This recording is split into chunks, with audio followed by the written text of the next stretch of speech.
Idiniposito ng Commission on Elections sa Bangko Sentral ng Pilipinas ang source code para sa transmission at makina sa eleksyon. Kasunod po ito ng paglagda ng escrow agreement ng COMELEC at BSP. Layo nito na mas maprotektahan pa ang seguridad sa eleksyon. Ipinakita sa media, watchdogs at stakeholders ang pagdeposito sa vault ng selyadong sobre. Ayon kay COMELEC Chairman George Garcia, hindi maaring buksan ang vault ng walang authorization mula sa Kongreso. Idiniin ni Congresswoman Camille Villar ang halaga ng mga kooperatiba sa ekonomiya. Libreng health services ang isinulong ni Alin Andamo sa Albay. Naroon din sina Jerome Adonis, Ronel Arambulo, Teddy Casino, Mimi Doringo, Modi Floranda, Amira Lidasan at Danilo Ramos. Pagpapalakas ng local food industry ang inilatag ni Bam Aquino sa Pangasinan. Galing sa pamumuno ng kababaihan ang kinilala ni Mayor Abby Binay sa QC. Kahalagahan ng road safety ang tinalakay ni Congressman Bonifacio Bosita.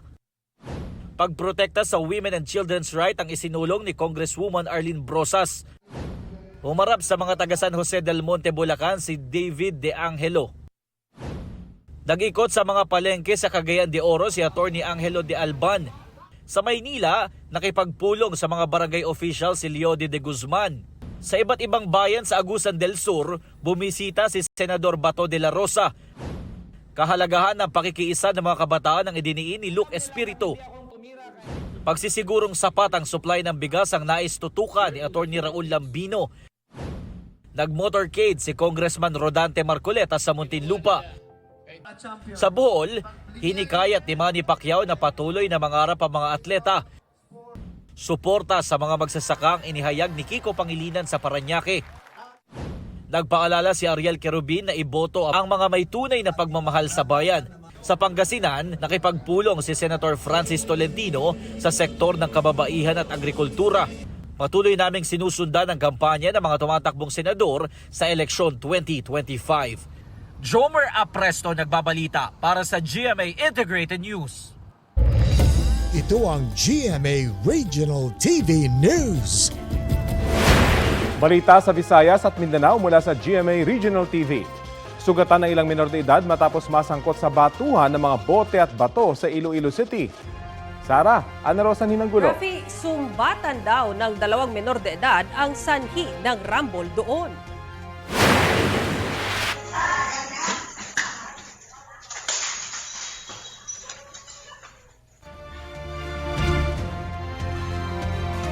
Batay sa investigasyon ng barangay at pulisya, 10 binatilyo ang sangkot sa kaguluhan.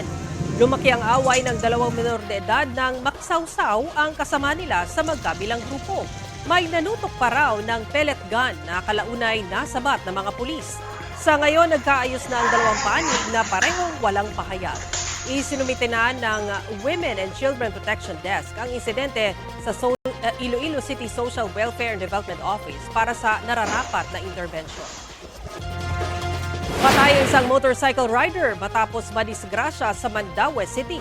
Sa kuha ng dashcam, makikitang nakahinto ang mga sasakyan at paparating ang isang fire truck sa isang intersection doon.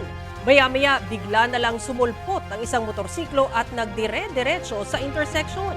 Doon na nasagasaan ang 23 anyos na rider na idineklarang dead on arrival sa ospital. Ayon sa pulisya, Lapu-Lapu City ang rider habang nagmamadali naman ang fire truck para rumisponde sa isang sunog.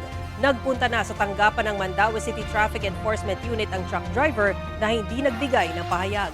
Hinihintay pa ng mga otoridad ang ama ng biktima kung magsasampa ng reklamo laban sa driver.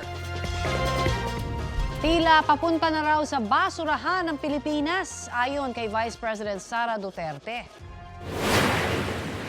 At this point, we should be working our way up, but it seems that we are working to go to the dumpster.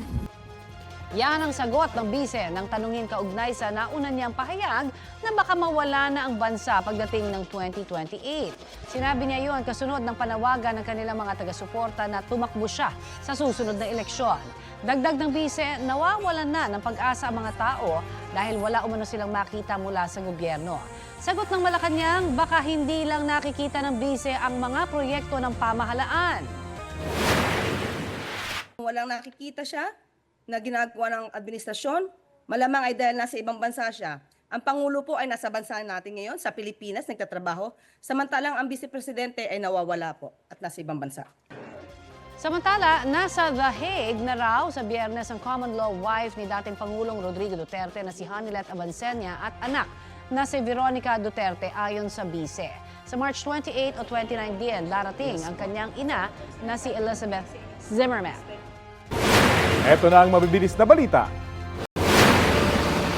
Inararo ng dump truck ang 13 concrete barrier, 3 plastic barrier at traffic signages sa istasyon ng EDSA Santolan kaninang madaling araw.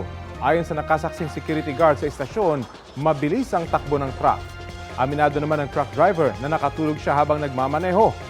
Walang naitalang sugatan o nadamay sa insidente ayon sa mga otoridad. Sa kabuuan, abot sa mahigit 100,000 piso ang halaga ng mga nasirang property ng gobyerno. Mahaharap sa kasong reckless imprudence resulting in damage to property ang truck driver. Sumiklab ang sunog sa isang gusali sa barangay 193 sa Tondo, Maynila kaninang madaling araw. Itinaas sa unang alarma ang sunog na agad napula matapos ang ilang minuto. Idiniklarang fire out ang sunog pasado alas 3 ng umaga. Pag-akyat sa gusali ng mga tauhan ng Bureau of Fire Protection, nalaman nilang mga basura pala ang nasunog.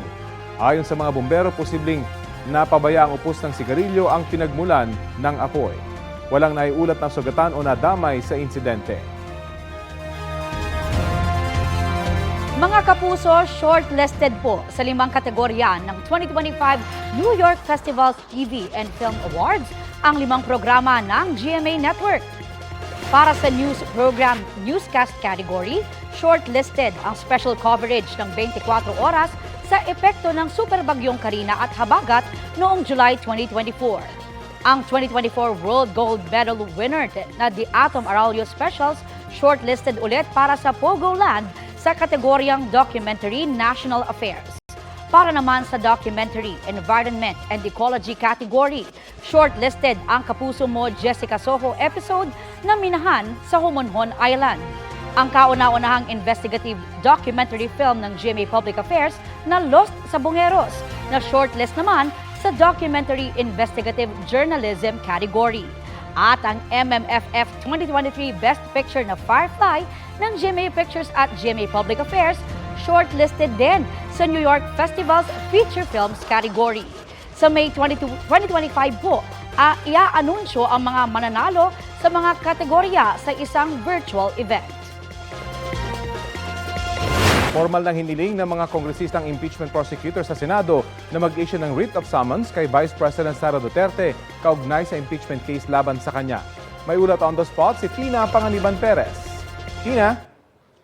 Rafi, pinangunahan ni House Minority Leader at Impeachment Prosecutor Marcelino Libanan ang paghahain ng entry with motion to issue summons sa Senado ngayong umaga para hingin kay Senate President at Impeachment Trial Court Presiding Officer Chis Escudero na maglabas ng writ of summons kay Vice President Sara Duterte. Hiling ni Libanan, pasagutin si VP Duterte sa Articles of Impeachment sa loob ng 10 araw na hindi na pwedeng palawigin. Kasama ni Libanan sa Senado kanina sina Impeachment Prosecutor Ramon Rodrigo Gutierrez ng One Rider Party List, Representative Francisco Paulo Ortega ng La Union 1st District at Representative Jefferson Conghun ng Zambales 1st District.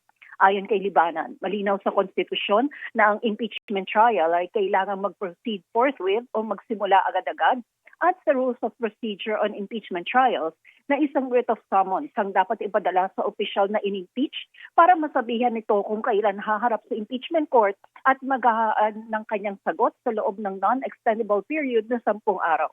Binigyan din ng prosecution panel si VP Duterte ng kopya ng inihain sa Senado. Ayon naman kay Escudero, hindi pa niya nakikita ang inihain ng prosecution panel pero ire-refer daw niya ito sa Senate legal team para mapag-usapan nila bukas. Rafi? Maraming salamat, Tina Panganiban Perez.